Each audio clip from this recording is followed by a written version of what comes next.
BTS এর one of the most popular member V, যাকে সবাই ফ্যাশনিস্টা হিসেবে কনসিডার করে। ইনফ্যাক্ট 2021 এ মোস্ট হ্যান্ডসাম পুরুষের খেতাবও তার ঝুলিতেই রয়েছে। অলমোস্ট $20 মিলিয়ন সম্পত্তির মালিক ভি। তার লাইফস্টাইল এখন বিলাসবহুল ভাবে জীবনযাপন করছে, যেটা অনেকের কাছে স্বপ্নের মতো।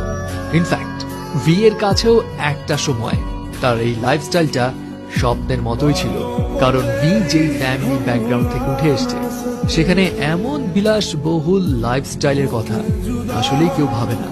এন্ড রাইট নাও আপনাদেরকে ভি এর জীবনের স্ট্রাগলের কাহিনী শোনাবো, যেটা জানলে আপনিও হয়তো ইন্সপায়ার্ড হবেন। ভি এর আসল নাম কিম তাহায়ুন। ভি 30 ডিসেম্বর 1995 এ সাউথ কোরিয়ার ডায়েগু শহরে একটি কৃষক পরিবারে জন্মগ্রহণ করে। ভি তার 3 ভাই বোনদের মধ্যে সবার বড়।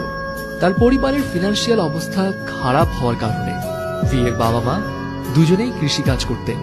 দ্যাটস ওয়াই ভি এর সঙ্গে তাদের খুব বেশি সময় কাটানোর সুযোগ হতো না, এবং ভি কিন্তু এই কারণে ছোটবেলা থেকেই তার দাদির কাছেই বড় হয়েছিল।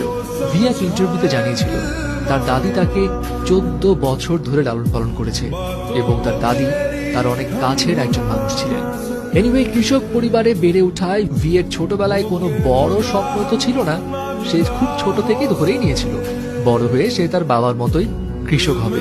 বাট ভি এর এই চিন্তা ভাবনা টোটালি পাল্টে যায় যখন ভি তার বাবার ইন্সপিরেশনে স্যাক্সোফোন বাজানো শেখা শুরু করে। আর ব্যাস তখন থেকেই তার ভিতরে মিউজিকের প্রতি আগ্রহের বীজ একটু একটু করে বোনা শুরু হয়।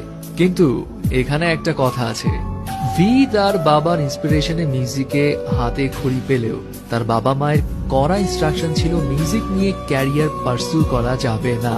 তবে ভি যখন ক্লাস 9 এ পড়ে তখন তার লাইফে আসলো আনপ্রেডিক্টেবল একটা টার্নিং পয়েন্ট।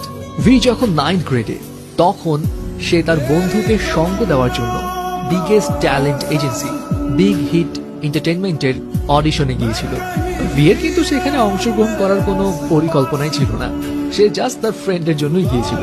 কিন্তু হঠাৎ করে বিগ হিট এন্টারটেইনমেন্টের একজন সদস্য ভি কে ওই শোতে পার্টিসিপেট করতে বলে। ভি অংশগ্রহণও করে। সারপ্রাইজিং বিষয় হচ্ছে, যেই মানুষটার পার্টিসিপেট করার কোনো প্ল্যানই ছিল না সেই মানুষটাই একমাত্র পুরো শহর জুড়ে সিলেক্ট হলো। ব্যাস এরপর আর কি, ভি তার বাসায় তার বাবা মাকে সামহাউ বুঝিয়ে শুনিয়ে ট্রেনিং ক্যাম্পে যাওয়ার জন্য পারমিশন নিল। কিন্তু আমরা তো জানি কে-পপ ইন্ডাস্ট্রিতে নিজেকে প্রুভ করতে হলে ট্রেনি পিরিয়ডটা কতটা কঠিন হয়। অ্যান্ড অন্যান্যদের মতো ভিকেও খুব সকালে উঠে দিনে 12 থেকে 15 ঘন্টা প্র্যাকটিস করতে হতো। খাওয়া দাওয়ার স্ট্রিক্ট ডায়েট ফলো করতে হতো। ফ্যামিলির সঙ্গে যোগাযোগও ছিল লিমিটেড, এবং ট্রেনিং এর এই কঠিন পরিস্থিতি দেখে ভি এক পর্যায়ে ডিসাইড করে নিয়েছিল সে গিভ আপ করে ফেলবে। ভি এক ইন্টারভিউতে জানিয়েছিল সে তার বাবাকে এক রাতে কল করে কান্নাকাটি করেছিল এবং জানিয়েছিল সে ফিরে আসতে চায়। তার বাবা তখন ভিকে একটা কথাই বলেছিল, ফিরে আসতে চাইলে আসতে পারো, এখানে তোমার জন্য আরো অনেক সহজ কাজ আছে। ভি জানায় তার বাবার ওই কথাটাতে সে কিছুটা ইম্বারেস ফিল করেছিল, আর এরপর সে ডিসিশন নিল